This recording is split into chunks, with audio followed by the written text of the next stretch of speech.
दिल्लीमध्ये मोठ्या उत्साहात राजधानीमधल्या विज्ञान भवनमध्ये टाळ्यांच्या गजरात कलाकारांचा गौरव झाला। राष्ट्रीय पुरस्कारांवर यंदाही मराठी सिनेमांनी आपली वेगळी छाप उमटवली। राष्ट्रपतींच्या हस्ते विजेत्यांना पुरस्कार प्रदान करण्यात आले।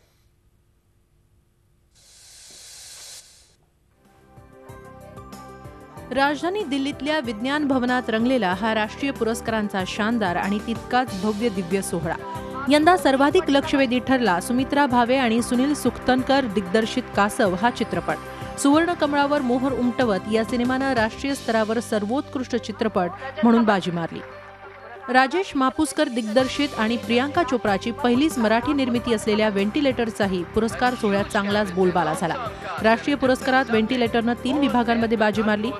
राजेश मापुसकरांना सर्वोत्कृष्ट दिग्दर्शकाचा पुरस्कार मिळाला, तर सर्वोत्कृष्ट मिक्सिंग आणि संकलनाचाही पुरस्कार व्हेंटिलेटरनं पटकावला। सायकल या चित्रपटाला सर्वोत्कृष्ट वेशभूषेसाठीचा पुरस्कार मिळाला, तर संदीप पाटील दिग्दर्शित दशक्रिया या सिनेमातील भूमिकेबद्दल मनोज जोशींना सर्वोत्कृष्ट सहाय्यक अभिनेत्याचा पुरस्कार प्रदान करण्यात आला।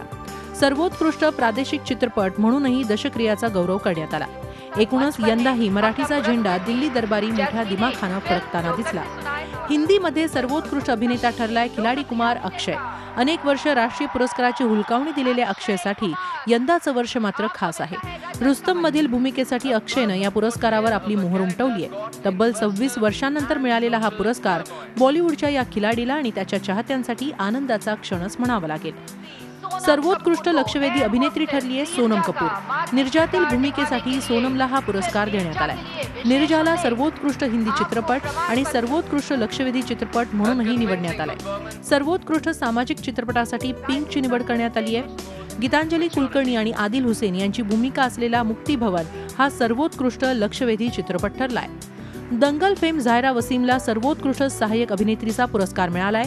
प्रत्येक कलाकाराच्या आयुष्यातील हा अविस्मरणीय सोहळाच म्हणावा लागेल। राष्ट्रीय पुरस्कारांवर एकदा तरी आपलं नाव कोरलं जावं हे स्वप्न बहुतेक कलाकार पाहतातच। स्वप्नपूर्तीचा हाच आनंद आज राष्ट्रपतींच्या हस्ते पुरस्कार स्वीकारणाऱ्या कलाकारांच्या चेहऱ्यावर झळकत होता। रामराजे शिंदेसह ब्युरो रिपोर्ट, झी मीडिया, नवी दिल्ली। झी 24 तास रहा एक पाऊल पुढे।